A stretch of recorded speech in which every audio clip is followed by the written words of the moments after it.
రామోజీరావుతో రేవంత్ రెడ్డి భేటీ అయిన నేపథ్యంలో వాళ్ళిద్దరూ ఏ అంశాలు చర్చించుండొచ్చు అనే విషయాలను తెలుసుకునేందుకు జగన్మోహన్ రెడ్డి తన టీంతో నిఘా పెట్టించారు అంటూ కూడా ఒక వార్త ఇప్పుడు సోషల్ మీడియాలో చక్కర్లు కొడుతున్న నేపథ్యంలో ఈ వార్తల్లో వాస్తవం ఉందా లేదా, అసలు నిజంగా రామోజీరావు గారు రేవంత్ రెడ్డి గారు ఏం మాట్లాడుకొని ఉండొచ్చు అనే అంశానికి సంబంధించి మనతో మాట్లాడేందుకు ప్రముఖ రాజకీయ విశ్లేషకులు కృష్ణకుమారి గారు మనతో ఉన్నారు. మేడంతో మాట్లాడదాం. మేడం నమస్తే.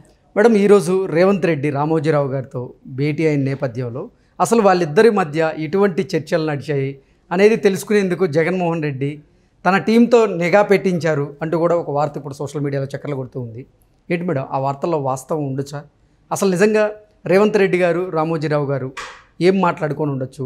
అంటే లోక్సభ ఎన్నికలకు సంబంధించిన అంశాల గురించి మాట్లాడుకొని ఉండొచ్చా, లేదా ఆంధ్రప్రదేశ్కి సంబంధించినటువంటి రాజకీయ పరిస్థితులను కూడా చర్చించుండొచ్చా అంటే ఏం చెప్తారు? చర్చలో ఏమైనా రావచ్చు, ఏమైనా రావచ్చండి. వాళ్ళిద్దరు ఇదే మాట్లాడుకోవాలి అనే ఒక నిబంధన ఏదైనా ఉందా? లేదు కదా, ఏదైనా మాట్లాడతారు. ఒకప్పుడు కేసీఆర్ జగన్మోహన్ రెడ్డికి సహకరించినట్లు ఈరోజు చంద్రబాబు నాయుడికి రేవంత్ రెడ్డి ఎందుకు సహకరించకూడదు? రిటర్న్ గిఫ్ట్ ఇస్తానని ఎందుకు అనకూడదు? ఎందుకు ఇవ్వకూడదు అనడం కాదు, ఎందుకు ఇవ్వకూడదు అని అడుగుతున్నాను. మీరు చేస్తే కరెక్టు, మీరు చేస్తే తప్పు, నేను చేస్తే కరెక్టు అన్న భావన నుంచి ఇలాంటి భయాలన్నీ వస్తాయి. ఓకే, ఇప్పుడు నాకు తెలిసి ఓ సినిమా కమల్ హాసను అర్జును ఎవరెవరో ఉన్నారు. ఏంటి అంటే అని పోలీసు వ్యవస్థకి టెర్రరిస్టులకి మధ్యలో పోరాటం జరుగుతూ ఉంటుంది. ఈ నక్సలైట్ల నుంచి కొంతమంది టెర్రరిస్టులోకి వెళ్తారు, టెర్రరిస్టులో వాళ్ళు కొంతమంది పోలీస్ శాఖలో ఉంటారు. ఓకే, అక్కడ విషయాలు ఇక్కడ చెప్తుంటారు, అక్కడి నుంచి వచ్చిన గూఢచారులు ఇక్కడ విషయాలు అక్కడ చెప్తారు, ఇక్కడి నుంచి వెళ్ళిన వాళ్ళు అక్కడ విషయాలు ఇక్కడ చెప్తూ ఉంటారు. అలాగే ప్రతి రాష్ట్రం నుంచి పక్క రాష్ట్రంలో గూఢచారులను పెట్టుకుంటారు. కానీ ఈ రెండు రాష్ట్రాల్లో ఇంకా అది ఎక్కువ. ఓకే, అది ఎక్కువ. పైగా ఒక జగన్మోహన్ రెడ్డి ఒక ఇన్సెక్యూరిటీలో ఉంటాడు, ఒక ఇన్ఫీరియారిటీలో ఉంటాడు. ఇన్ఫీరియారిటీ ఎందుకు ఉంటుందంటే ఆయన కోర్టు కేసుల్ని లెక్కయ్యడు, ఆయనకి ఏం పట్టవు, 16 నెలలు జైల్లో ఉన్నదాని గురించి కూడా ఆయన ఏం పట్టించుకోడు అనుకుంటారు. కానీ అవన్నీ ఆలోచిస్తూనే ఉంటాడు. దానివల్ల ఎంతో కొంత ఇన్ఫీరియారిటీ ఫీలింగ్ ఉంటుంది. ఇన్ఫీరియారిటీలో నుంచి ఇన్సెక్యూరిటీ వస్తుంది. ఓకే, ఇన్సెక్యూరిటీలోంచి ఇన్ఫీరియారిటీ వస్తుంది. ఇన్సెక్యూరిటీ ఎందుకు ఉంటుంది? అసలు తను ఊహించని కావాలనుకున్నాడు కానీ వస్తుంది అని నమ్మాడని నేను అనుకోను. కానీ ప్రయత్నం బాగా చేశాడు. నాకు ఏ రోజు బెయిల్ రద్దు అవుద్ది, ఏ రోజు నేను జైలుకి వెళ్తాను అనే ఒక భయం అతన్ని ఎప్పుడు వెంటాడుతూనే ఉంటుంది. అందుకే కొంచెం నెగిటివ్గా ఒక వార్త వచ్చినా, చీమ చిటుక్కుమన్నా టక్కన ఢిల్లీ వెళ్ళిపోతాడు. ఇప్పుడు అన్నిసార్లు ఢిల్లీ వెళ్ళి ఆ రాష్ట్రానికి ఏం తీసుకొచ్చావు అంటే సమాధానం లేదు. ప్రెస్ మీటే పెట్టడు. ఎందుకు పెట్టడు ప్రెస్ మీటు? వెళ్ళింది సొంత పనులకైతే ఎందుకు ఏమని ప్రెస్ మీట్ పెడతాడు? పెట్టడు కదా. అందుకని ఆ ఇన్ఫీరియారిటీ ఇన్సెక్యూరిటీలో ఉన్నవాళ్ళు పక్క వాళ్ళు ఏం మాట్లాడుకుంటున్నారు నా గురించి అనే ఒక ఆలోచన వాళ్ళని తొలిచేస్తూ ఉంటుంది ఎప్పుడు కూడా. అసలు ఎవరికి వాళ్ళు ధీమాగా ఉన్నవాళ్ళు పక్కన వాళ్ళు నా గురించి నీ గురించే మాట్లాడుకుంటున్నారంటే కూడా వాళ్ళ మొహం నా గురించి మాట్లాడుకోవటానికి ఏముంది అని కొట్టిపారేస్తారు. కానీ అలాంటి వాళ్ళు అలా కాదు. ఈ ఇన్ఫీరియారిటీ ఇన్సెక్యూరిటీ ఉన్నవాళ్ళు ప్రతి క్షణం పైకి డాంబికంగా కనిపించినా మనసులో బాధపడతా భయంతో ఉంటారు. అక్కడ ఏం జరుగుతుందో, శత్రు శిబిరంలో ఏం జరుగుతుండొచ్చు, నాకు తెలియాలి, ఖచ్చితంగా నాకు తెలియాలి అనే ఉద్దేశంలో ఉంటారు. అందుకని వాళ్ళు గూఢచారి వ్యవస్థను పెట్టుకుంటాం.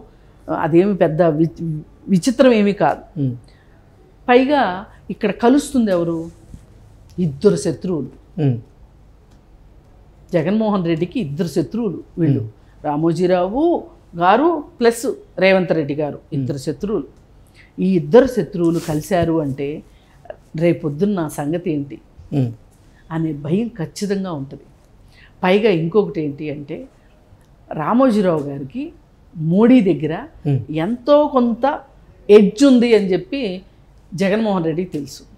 ఓకే, నా గురించి ఏం చెప్తాడు ఆ భయం ఉంటుంది జగన్మోహన్ రెడ్డికి.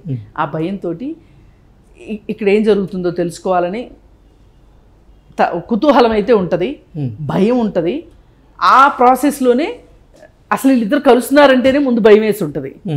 మరి ఇప్పుడు వీళ్ళే ఇద్దరు ఆయన తక్కువ వాళ్ళ ఆ గోడచారులకి వినండి బాబు వినండి అని చెప్పి వాళ్ళు వినేటట్టు మాట్లాడుకుంటానికి. కాకపోతే ఎవరి ప్రయత్నాలు వాళ్ళు చేస్తారనుకోండి. కానీ ఈ ఇద్దరు కలిసిన దానికి మట్టుకు ఖచ్చితంగా ఎలక్షన్స్లో ఏమి వ్యూహం ఏంటి, ఇప్పుడు రేవంత్ రెడ్డి కూడా అది వచ్చిందన్నమాటే కానీ ఆయన అనుకున్నది సాధించాడన్నమాటే కానీ రాష్ట్రం పరిస్థితి ఆర్థికంగా అంత గొప్పగా లేదు. కొంచెం అప్పుల్లో ఉన్నమాట వాస్తవం. పైగా ఇచ్చిన హామీలు ఏం చిన్నవి కాదు, హామీలు నెరవేర్చుకోవాలి. అందుకని ఎవరైతే అనుభవజ్ఞులు ఉంటారో వాళ్ళతోటి మాట్లాడుకుని వాళ్ళ దగ్గర నుంచి ఏమన్నా అవసరమైతే ఇన్పుట్స్ తీసుకోవడం అవన్నీ చేస్తాడు రేవంత్ రెడ్డి. ఎందుకంటే నాకు తెలిసిన సమాచారం బట్టి రేవంత్ రెడ్డి అనుక్షణం ఎక్కడ ఏం జరుగుతుంది, ఎక్కడ ఏమి మాట్లాడుకుంటున్నారు, ఎక్కడ ఇన్ఫర్మేషను అంటే నేను తెలుసుకోదగ్గ ఇన్ఫర్మేషన్ ఎక్కడుంది అని తెలుసుకోవడానికి చాలా ముందుంటాడని, ఎక్కువ సమయాన్ని దానికి కేటాయిస్తాడని ఇన్ఫర్మేషన్ ఉంది నాకు. కాబట్టి ఏంటి అంటే ఎవరైనా అనుభవజ్ఞులు ఉన్నారు అంటే వాళ్ళ దగ్గర నుంచి నేర్చుకునే తత్వం ఉంది రేవంత్ రెడ్డి దగ్గర. ఆ తెలుసుకోవాలనే జిజ్ఞాస ఉంది. అంటే ఒక రకంగా చూసుకుంటే చంద్రబాబు నాయుడు స్కూల్ కాబట్టి కూడా మనం గట్టిగా చెప్పొచ్చు. చంద్రబాబు నాయుడిని పూర్తిగా విశ్వసించిన వాళ్ళు రేవంత్ రెడ్డి కావచ్చు, అక్కడ పయ్యావుల కేశవ్ కావచ్చు, ఇట్లాంటి కొంతమంది చాలా విభిన్నంగా ఉంటారు. వాళ్ళ మార్కు వాళ్ళు వేసుకుంటారు. అందుకోసం ఏంటి అంటే ఈ ఇద్దరి కలయికకి ఇన్ని రకాల కారణాలు ఉన్నాయి. పైగా ఒక రకంగా రామోజీరావుని ఎంత ఎంత హింసకి గురి చేసి ఎంత ఇబ్బందులకు గురి చేయాలో జగన్మోహన్ రెడ్డి వాళ్ళ నానుండంగా ఒక ప్రయత్నం చేశారు. మళ్ళీ ఇప్పుడు అదే ప్రయత్నం చేస్తున్నారు ఉండవల్లి అరుణ్ కుమార్ ద్వారా. ఆయన ఉండవల్లి అరుణ్ కుమార్ దీనికి జగన్మోహన్ రెడ్డికి సంబంధం లేదు, రాజకీయాలకి దీనికి సంబంధం లేదంటాడు. కానీ సంబంధం లేకుండా ఉండనే ఉండదు. మరి అలాంటి పరిస్థితుల నుంచి ఒక రకంగా ఇక్కడ రాష్ట్ర ప్రభుత్వం యొక్క సహాయ సహకారాలు రామోజీరావు గారికి కూడా కావాలి, అలాగే ఆయన సహాయ సహకారాలు రేవంత్ రెడ్డి గారికి కావాలి. కాబట్టి వాళ్ళు భేటీ అవడం నేనైతే పెద్ద విచిత్రం అనుకోను. ఎందుకంటే ఇద్దరు పనికిమాలినోళ్ళు కూర్చుని మాట్లాడుకుంటే పనికిమాలిన విషయాలు వస్తాయి. ఇద్దరు ఒక చరిత్ర సృష్టించిన వాళ్ళు వాళ్ళిద్దరు కూర్చుంటే మంచి విషయాలే వస్తాయి. మంచి విషయాలు ఎవరు మాట్లాడుకుంటే తప్పేంటి? ఇదే మంచి విషయాలు జగన్మోహన్ రెడ్డి ఎవరితో మాట్లాడతాడంటే మనకేమన్నా అభ్యంతరమా? ఆయన మాట్లాడాడనే కదా, ఆ గ్యాంగ్ చిల్లర గ్యాంగ్ తోటి చిల్లర మాటలు అనిపిస్తాడనే కదా మన అభ్యంతరం.